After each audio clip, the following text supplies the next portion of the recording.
Yo, what is up, Sniker Squad? It's your boy here, back with another video. Are you guys ready to have your minds blown? You know I love diving into the weirdest corners of the internet. And today, we're going back in time to uncover some of the most ridiculous laws ever made. Like seriously, these are so strange, you won't believe people actually had to follow them. We're talking about laws that'll make you question everything you thought you knew about history. We're talking about laws that'll make you say, wait, what? That was actually a thing? So buckle up, because we're about to take a hilarious trip through history. Make sure you smash that like button, hit subscribe, and ring that bell so you don't miss out on any of the craziness. Let's do this! Alright, Sniker Squad, let's kick things off in medieval England. Picture this. You're in church, it's Sunday morning, you're trying to be all serious. And then some dude walks in with a fake mustache that's so ridiculous, you can't help but burst out laughing. Sounds hilarious, right? Well, back then, not so much. Turns out, rocking a fake mustache in church, especially one that tickled people's funny bones, was actually against the law. Can you imagine getting arrested for that? I mean, talk about a buzzkill. They must have had some seriously strict rules about keeping a straight face during sermons. Maybe they thought laughter was the devil's work or something. But seriously, who knew a little facial hair could cause such a stir? Those medieval folks, man, they sure knew how to lay down the law. I can just imagine the courtroom drama. Your Honor, the evidence is clear. Look at this ludicrous mustache. It's a menace to society, I tell you. A menace. It's crazy to think that something so simple, something that we consider a harmless prank today, could land you in hot water back then. But hey, that's history for you, right? Always full of surprises. So next time you're feeling goofy and want to sport a fake mustache, just be thankful you weren't born in medieval England. Unless, of course, you're up for a little run-in with the law. Alright, Sniker Squad, hold on to your hats because we're time traveling again. This time, we're headed to 19th century England, and trust me, this law is a real head-scratcher. Get this, it was illegal to impersonate a Chelsea pensioner to score. You guessed it, free beer.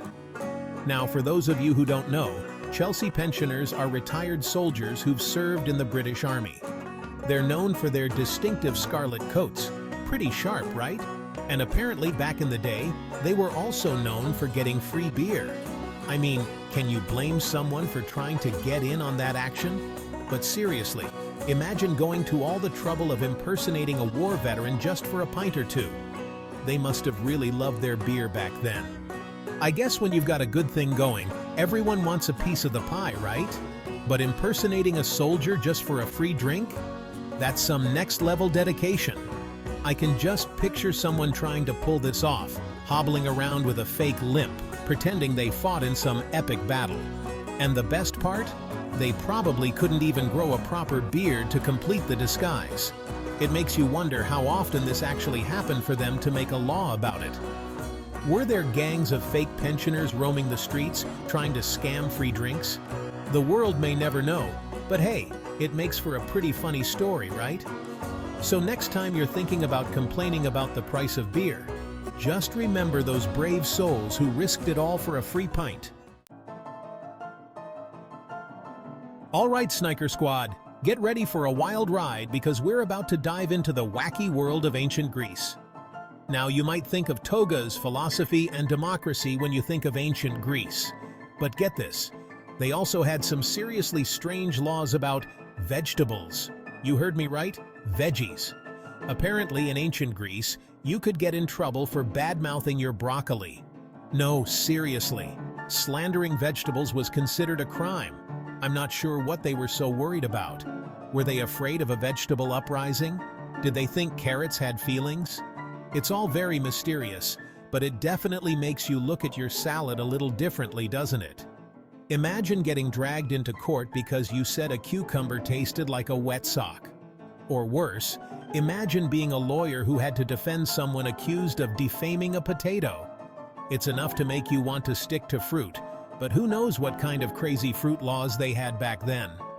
Maybe it was illegal to badmouth a banana or spread rumors about a watermelon. The possibilities are endless.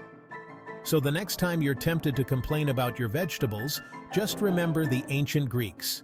They took their produce very seriously. And you know what? Maybe they were onto something. After all, who wants to live in a world where you can't trust your vegetables? Chapter 4. Hold your fire. Or at least change floors. Saddle up, Sniker Squad, because we're about to mosey on over to the Wild West. And when I say wild, I mean wild. We're talking about a time when cowboys roamed free, saloons were the place to be, and the laws were, well, let's just say they were a little different back then. We're headed to Texas, where they had a law that was so specific, so bizarre, it'll make you wonder if they were just messing with us. Ready for this? In Texas, it was once illegal to shoot a buffalo from the second story of a hotel. You heard me right. First floor? Go for it. Second floor or higher? You better put that gun away. I mean, talk about a random law. It's like they were trying to come up with the most specific law possible. It makes you wonder what happened to spark this particular piece of legislation.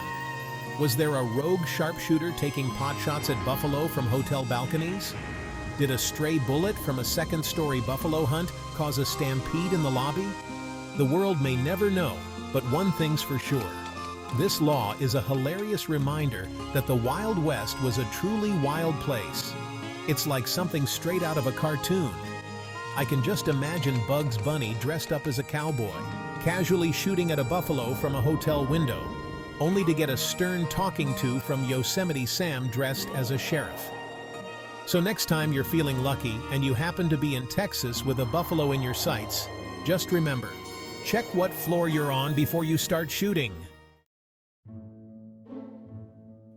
Chapter 5. Till death do us part, and even after that.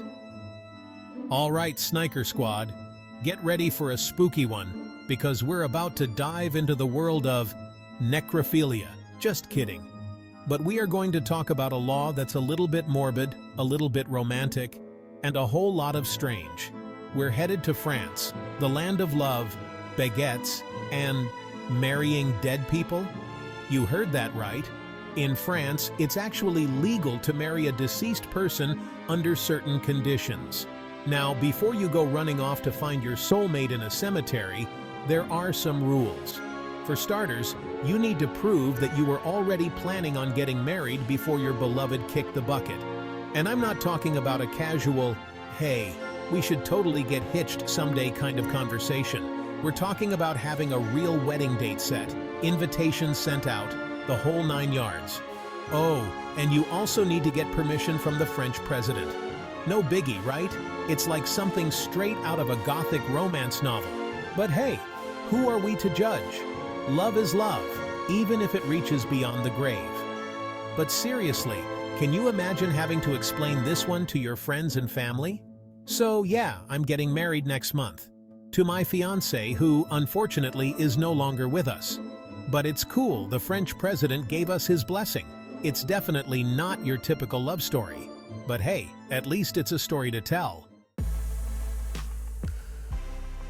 Chapter 6. Sandcastles, Coins, and Wacky Laws. All right, Sniker Squad, it's time for a rapid-fire round of weird laws from around the world. We're talking about those head-scratching, did I hear that right? Kind of laws that make you wonder what people were thinking. First up, we're jetting off to Italy, the land of pizza, pasta, and illegal sandcastles? You heard me right. In some parts of Italy, building sandcastles on the beach is actually against the law. Apparently, some beaches have strict rules about preserving the natural beauty of the sand dunes. So, if you're planning on unleashing your inner architect on an Italian beach, you might want to double-check the local ordinances before you start building your masterpiece. Next, we're hopping over to Canada, the land of maple syrup, hockey, and coin limits? That's right. In Canada, you can actually get in trouble for paying for something with too many coins. It's all thanks to the Currency Act, which states that you can't use more than a certain number of coins for any given transaction. So, if you're planning on buying a car with a bucket full of pennies, you might want to rethink your strategy.